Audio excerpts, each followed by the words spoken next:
Hello all, welcome to the Lunar Sea Spire Cartoon Fan Podcast. This is episode 276, and today we'll be talking about the two latest episodes of Steven Universe Future, Little Graduation and Prickly Pear. I'm GC13. And I'm David.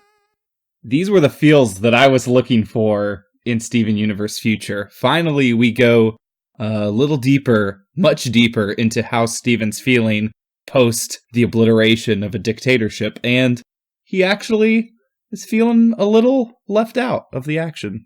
Yeah, I'm with the fandom on this one. Get this boy some therapy. Is that lady from Pickle Rick available? She seems pretty good. Man, imagine if that same voice actor came in to just voice another gem. That gave Steven some guidance. But he's really going to need it, and it's not going to be able to come from, I don't think, the same authority figures that he got, meditation training from before. Garnet, he doesn't want to hear any more high and mighty advice from Garnet, apparently. Yeah. I feel like he's really overdue to talking with Connie. It's kind of amazing that she didn't show up in these two episodes, or rather that he didn't even try texting her or whatever. I'm not sure if there's plot significance or if that was just done for convenience, but I get that she's busy studying. The fact that Steven never even considers in any way reaching out to her, though, is weird, because it's like he needs some human friends to talk to or something. Yeah. I mean, Shep is the best voice of reason for him in this entire episode. They actually give him the most useful constructive advice. Otherwise, he talks to a plant. Yeah, Steven doesn't seem to like taking advice from people he knows. Like, he literally lives with an emotional support amethyst, and all he does is complain that she's so mature now, therefore you'd think he wouldn't want advice from her. Jenny obviously understands what's going on with Steven. I mean, everyone seems like they understand what's going on with the Dome in Little Graduation, but only Shep is brave enough to say, hey man, maybe you're working through some stuff right now. Yeah, it's kind of amazing that Steven thought that it was Lars causing the emotional problems first. There's no way he thought that was Lars. He was clearly deflecting. Right. It was also interesting for it to be a sort of mirrored situation from all the way back in Bubble Buddies, except obviously the only person not here is Connie, or as Connie was there before. But it's kind of fun to relive this situation again. But before, it was just Steven not knowing how to control his powers. Whereas here, he, at this point, should be so aware of his powers that we can't all help it as the audience, but just feel like really tense and, almost even like a purposeful cringe for it to be like, Steven, please realize what's going on. But also, from the audience perspective, it's crazy how much everything's changed. I feel like there's a little bit of a meta commentary there of, we don't see the on-screen development, much as Steven didn't, of Lars and Sadie either. The talk that they had, Sadie eventually moving on, even Lars kind of being done with the baking thing and going back into space. All that's moved so fast, and much like I feel like a lot of fans probably think, oh, I'm about to lose this show forever. We're kind of right there with Steven. It's a weirdly powerful thing they've done. I guess I might have to take up gardening. Yeah, well, cactuses were supposed to be the easiest thing to maintain. I mean, they are Earth's hardiest plant. Oh, but I think the problem for me with these episodes is it feels like...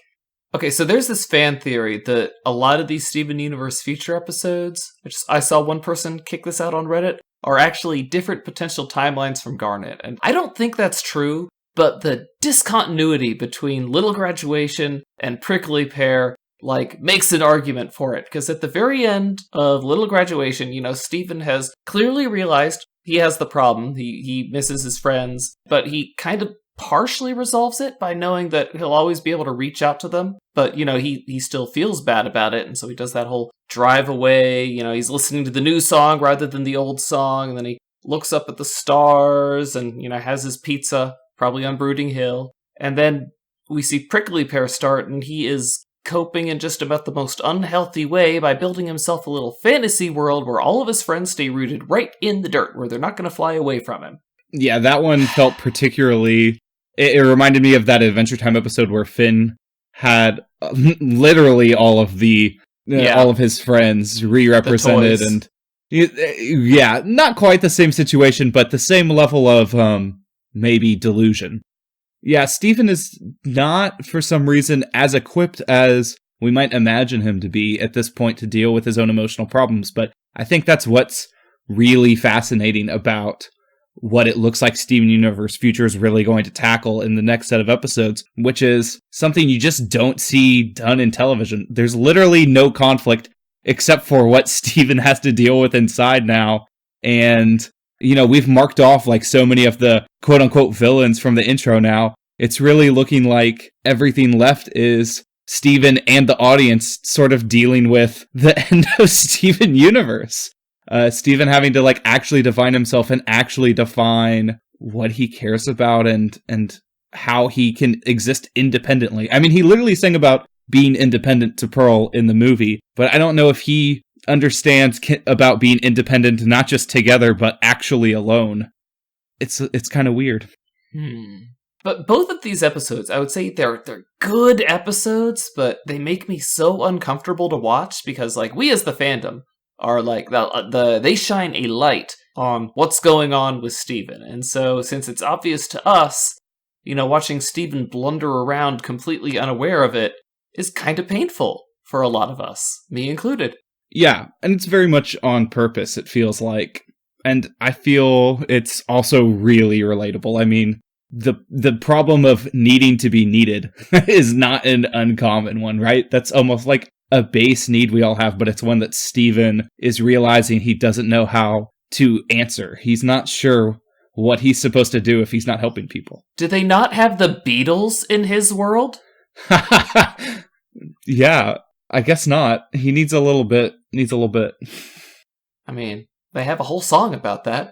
So Steven's powers are also really amping up. If that's been something that's been, you know, a throughput through all the episodes, his newly found ability to give almost, I mean, we've already seen him give basically full consciousness and awareness to plants, but talking, you know, really pushes the barrier. There was also, again, I don't know if, I feel like this has been happening in every Steven Universe Future episode, these purposeful callbacks, but it really reminded me of the whole Mirror Gem episode of having this Cactus Steven use pieces of what Steven says to reconstruct sentences, except this time it's even more clever about it. Instead of just making like fart jokes, Steven actually understands to interpret everything it's saying as true back and forth like dialogue, which is weird. And also it's weirder because they go and actually like attack and maybe try to kill the cactus, but it's like a fully realized being. Okay, you want to talk about the cactus. What I don't understand at all. You know how Steven is super, super durable? Like he had that fight with Jasper, comes out of it without even a bruise on him.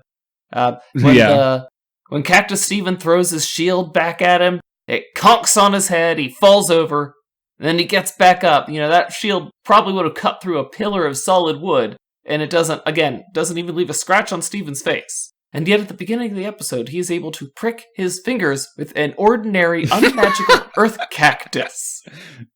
You know, please. I'm sure the shield, I mean, it does look pretty sharp. It also does cut through the organic matter of the cactus. But, I mean, I'm not going to complain that the shield didn't hit Steven in a more blunt way instead of hitting it with the edge. You know, and I definitely don't want to see that thing get wedged inside of Steven's skull. You know, that would be horrifying. Just about the only thing I can say in their defense is the gems have always proven more vulnerable to sharp things than they have to blunt objects. Yeah, Pearl was especially vulnerable this time. Oh, yes, she was.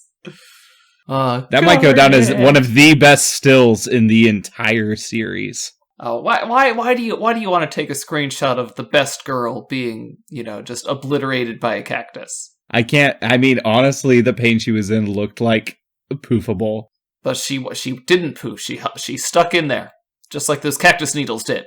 Yeah, although Steven has a pretty low opinion of her now, since he thinks, you know, she may be physically strong, but spiral out of control again. It feels like Steven doesn't even really understand his friends anymore. Like, obviously, they're gonna, like, have a heart-to-heart again, and he'll take back everything he said. But, I mean, truly, he has, like, the wrong evaluation. Evaluating Garnet as being still high and mighty, and Pearl as being still super broken. Yeah, she hasn't been high and mighty since season 1. Yeah, I mean, it's like he's still imagining their really old character development, and I wonder why he's there. Like, obviously, he's being defensive of himself, but also the only one putting pressure on him is himself? That's tough to unpack. man, he needs a therapist. Can we get a professionally licensed therapist on the podcast to talk about what Steven needs? I mean, I do wonder if Steven is being written as projecting there, because I'm just thinking, spiraling out of control and someone else having to pick up the pieces. That is literally what Steven is doing right now. High and mighty advice. That sure sounds like I'm just thinking of guidance, especially. Just Steven comes in. Oh, look here. Let me just give you some advice here. And then, oh, Amethyst is so mature now. And then what was Steven just complaining about in Snow Day? How he's so much more mature than the gems give him credit for? Yeah. You hit the nail directly on the head. This is clearly, it's projection of the highest form. And I don't know what's going to snap him out of that. Maybe some more Jasper moments? Maybe he needs to talk with the other character who needs the most development right now. Now, just remember that White Diamond's power is literally projecting herself onto others. And there she is in the intro. We've taken care of most of the threats from the intro. We haven't redded up White Diamond. And we have the worm who everyone assumes is corrupted Steven. Those are the only two left. Food for thought. Yeah, I'm not sure what will cause him to go to talk with the diamonds again. Obviously, it's not going to be a threat. Maybe they just need to see him again, because as great as Spinell is, they need to see Steven every now and then.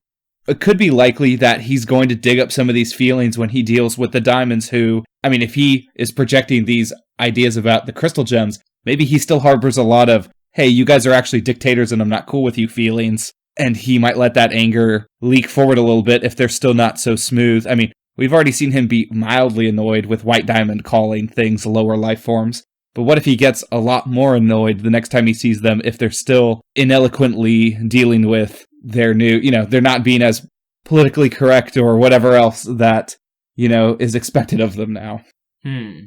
That would be funny. Steven assumes direct control. Right, which, I don't know, could that lead back into him being corrupted? But I like that direction of Steven becoming the antagonist by the end, and then, what's going to cut through that, though? I mean, I feel like Connie is an integral part to that. I mean, she went through the last meditation episode with him. It's time for, and she was the one who needed, well, actually, both of them kind of needed the healing. Steven was dealing with all of his own ghosts of his past. Bottling all his emotions up, little graduation style. But everyone has been thinking that, based on the ending credits for Steven Universe Future, which are, the Dondai driving away from Beach City, could the ending of Steven Universe Future be Steven leaving Beach City?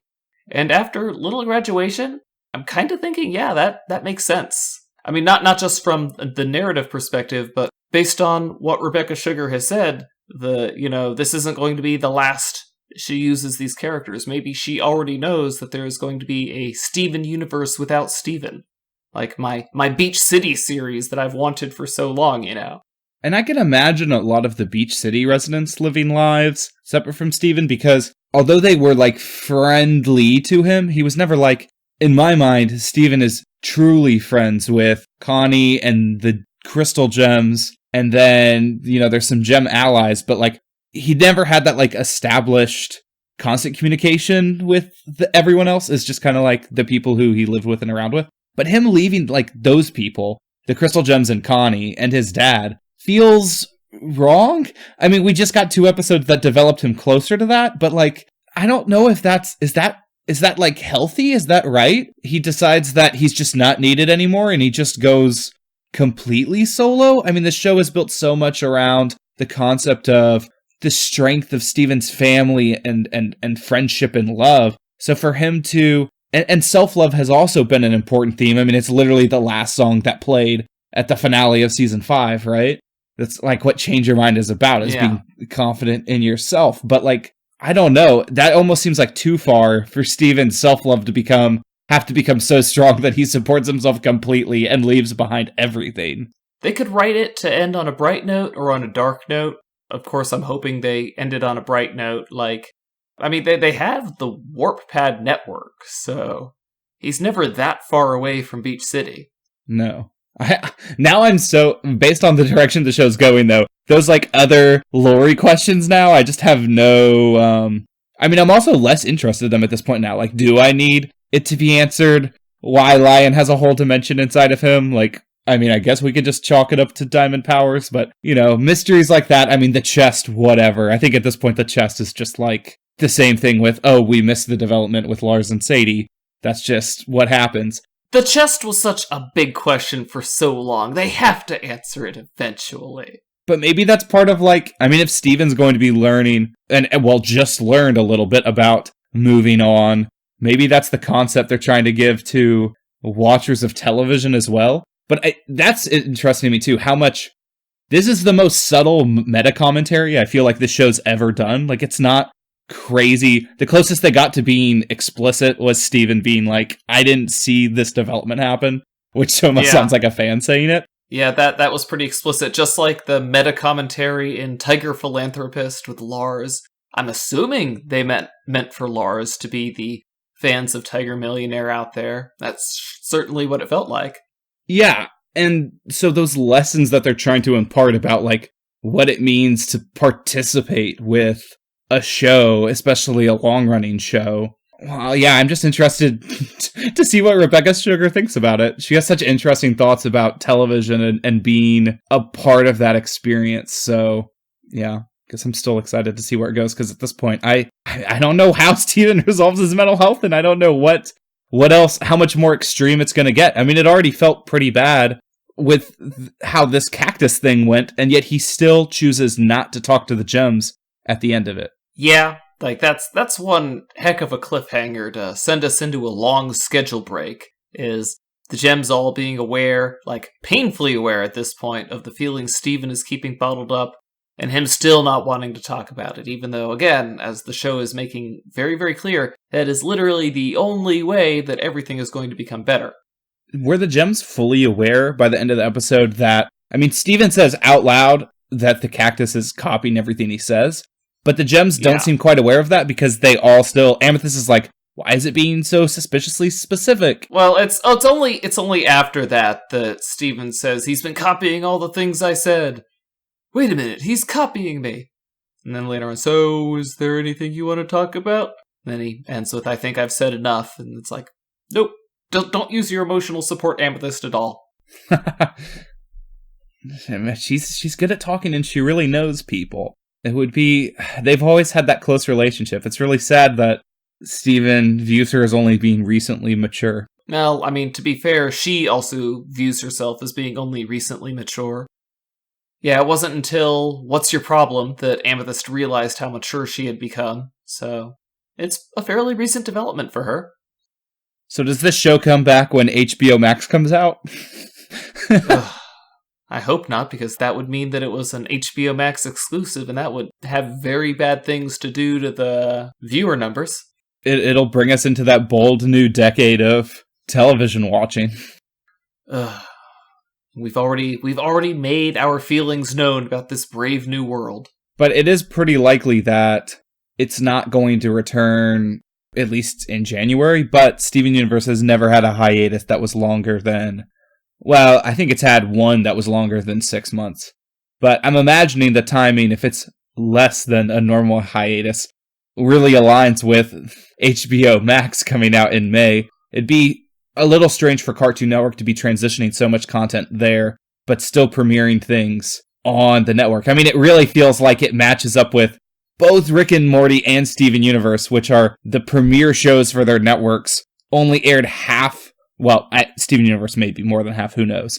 But only a portion of their seasons. And then suspiciously, the thing that happens next year is HBO Max. It really feels too coincidental to be coincidental. There's no way that Rick and Morty holds off for that long. Usually their breaks in their scheduling are very short. So I expect Rick and Morty Season 4 to be long since finished before HBO Max shows up. Now, Steven Universe, they schedule it whenever, so you never know what they're planning. If it's truly a send-off to the series, though, I don't know what that means. Like, is there going to be another multi-episode part, just like they did a 4-episode premiere for this?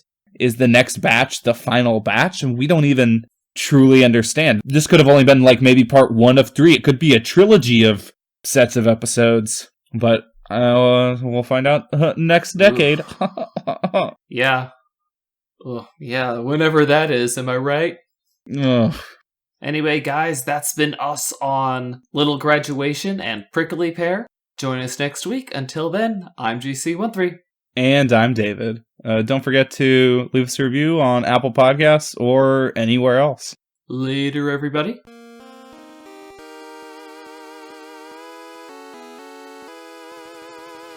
Our opening and closing music is by Mark Soto. For more cartoon-related content, please visit lunarceasefire.com.